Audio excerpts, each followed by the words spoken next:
Hi friends, Nishad പടിഞ്ഞാറ്റുമുറാണ്. വളരെ രസകരമായ ഒരു കാര്യം കേട്ടോ. നമ്മളെ കേരളത്തിലെ ദേശീയപാതേൻ്റെ വികസനം നടന്നുകൊണ്ടിരിക്കണം. അപ്പോൾ ഞാനിപ്പോൾ മലപ്പുറത്ത് തേഞ്ഞിപ്പാലം കോഹിനൂർ ഭാഗത്താട്ടോ.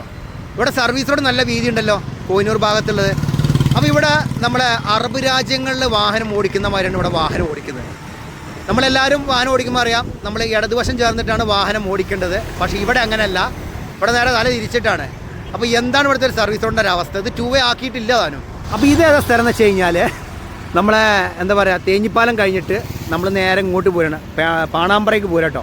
അപ്പോൾ ആ ഭാഗത്തുള്ള സർവീസ് റോഡാണ്. നോക്കിയാൽ നിങ്ങൾ വാഹനം പോകണം നോക്കിയേ. ഇവിടെ എങ്ങനെയാണ് വാഹനം ഓടിക്കേണ്ടത്? ഇവിടുന്ന് എന്താ പറയുക, നമ്മൾ തേഞ്ഞിപ്പാലം ഭാഗത്ത് നിന്ന് വരുന്ന വാഹനങ്ങൾ പാണാമ്പറ ഭാഗത്തേക്ക് പോകുന്നത് ക്രാഷ് ബാരിയറോട് ചേർന്നിട്ടുള്ള സ്ഥലത്ത് കൂടിയും, അതുപോലെ തന്നെ നമ്മളെ ഇതുണ്ടോ നോക്കിയോട്ടോ, കോന്നൂർ ഭാഗത്ത് നിന്ന് വരുന്ന വാഹനങ്ങൾ പോകുന്നത് നമ്മുടെ നടപ്പാതയുണ്ട് ഡ്രൈനേജിനോട് ചേർന്നിട്ടാണ്. ഇവിടെ ശരിക്കും എങ്ങനെ പോകേണ്ടതെന്ന് വെച്ച് കഴിഞ്ഞാൽ, ഇനിയിപ്പോൾ ഇത് 2 വേ ആണെങ്കിൽ തന്നെ നമ്മളെ എന്താ പറയുക, തേഞ്ഞിപ്പാലം ഭാഗത്ത് നിന്ന് വരുന്ന വാഹനങ്ങൾ ഇടത് ഭാഗത്ത് കൂടിയാണ് പോകേണ്ടത്. എന്ന് വെച്ച് കഴിഞ്ഞാൽ ഈ ഭാഗത്ത് കൂടെ വരുന്ന വാഹനം നോക്കിക്കോളൂ നിങ്ങൾ, കണ്ടോ, നേരെ ഓപ്പോസിറ്റാണ് വാഹനം വരുന്നത്. എങ്ങനെയാണ് ഇവിടെയൊക്കെ അപകടം ഇല്ലാണ്ടിരിക്കുക? കറക്റ്റ് നോക്കിയാൽ നിങ്ങൾ ഇതാ പറഞ്ഞത്, നമ്മൾ ഈ ഭാഗത്ത് വിദേശ രാജ്യം വെച്ചാൽ അറബ് രാഷ്ട്രങ്ങളിൽ വാഹനം ഓടിക്കുന്ന മാതിരിയാണ് ഈ ഭാഗത്ത് സർവീസ് റോഡിൽ കൂടെ വാഹനം ഓടിച്ചുകൊണ്ട്. പക്ഷേ അവിടെ വേറെ വ്യത്യാസമുണ്ട്. ഇവിടെ സ്റ്റിയറിങ് വലതു ഭാഗത്താണെങ്കിൽ അവിടെ സ്റ്റിയറിങ് ഇടതു ഭാഗത്താണ്. നോക്കിയാൽ നിങ്ങൾ എത്ര മനോഹരമായിട്ടുള്ള ഡ്രൈവിംഗ് ആണ്. ഇങ്ങനെയൊക്കെയാണ് ഈ ഭാഗത്ത് കൂടെ വാഹനം ഓടിക്കേണ്ടത്. ഇതാണ് സംഭവം. നോക്കിയാൽ കോഹിനൂർ ഭാഗത്തുള്ള കാഴ്ചയാണിത്. അപ്പം 2 വേ അല്ല, ഈ ഭാഗമൊന്നും ആക്കിയിട്ടില്ല, ബോർഡൊന്നും വെച്ചിട്ടുമില്ല. പക്ഷേ സെൻറ്ററിൽ ഈ ലൈനിട്ട് പോയിട്ടുണ്ട്. ആ ഒരൊറ്റ ഒരു കാര്യം കൊണ്ടാണ് ഇപ്പം വാഹനങ്ങൾ 2 ഭാഗത്തേക്ക് ഇതിലൂടെ പോകുന്നത്.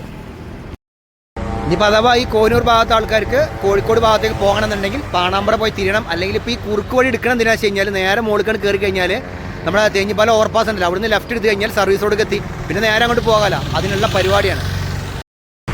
പിന്നെ ഇത് ഈ പ്രദേശത്ത് മാത്രമൊന്നുമല്ല, സർവീസ് റോഡ് എവിടെയൊക്കെ ഉണ്ടോ അവിടെയൊക്കെ ഇതേമാതിരത്തെ പ്രശ്നം തന്നെയാണ്. അങ്ങോട്ടും ഇങ്ങോട്ടും ശരിക്കും പോകേണ്ട ഭാഗത്ത് കൂടെ അല്ല വാഹനം പോകുന്നതും ഓപ്പോസിറ്റൊക്കെ വരുന്നത് കേട്ടോ.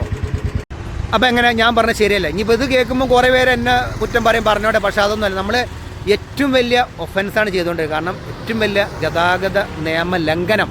കാരണം ഈ 2 ഭാഗത്തേക്കും വാഹനം വരുമ്പോൾ അപകടം ഉറപ്പായിട്ടുണ്ടാവും. നിങ്ങൾ നോക്കിയോ, നിങ്ങൾ എൻ്റെ ബാക്കിൽ തന്നെ നോക്കിയാൽ നിങ്ങൾ വാഹനം പോകണം നോക്കി, ബൈക്കുകൾ വരും നോക്കിയാൽ. ഇങ്ങനെ ആയാലും എങ്ങനെയാണ് നമ്മുടെ നാട്ടിലത്തെ ട്രാഫിക് നിയമങ്ങൾ ശരിക്കും പാലിക്കപ്പെടുക? വീഡിയോ ഇഷ്ടപ്പെടാൻ ലൈക്ക് ചെയ്യുക, ഷെയർ ചെയ്യുക. പിന്നെ അതുപോലെ നിങ്ങളെ കമൻറ്റ്സ് വിലയേറിയ അതിൻ്റെ അടിഭാഗത്ത് നിങ്ങൾ ഇഷ്ടം പോലെ എഴുതിക്കോളി. കാരണം അഭിപ്രായം അറിയണമല്ലോ നമുക്ക്. അപ്പോൾ ഓക്കെ, ശരി എന്നാൽ.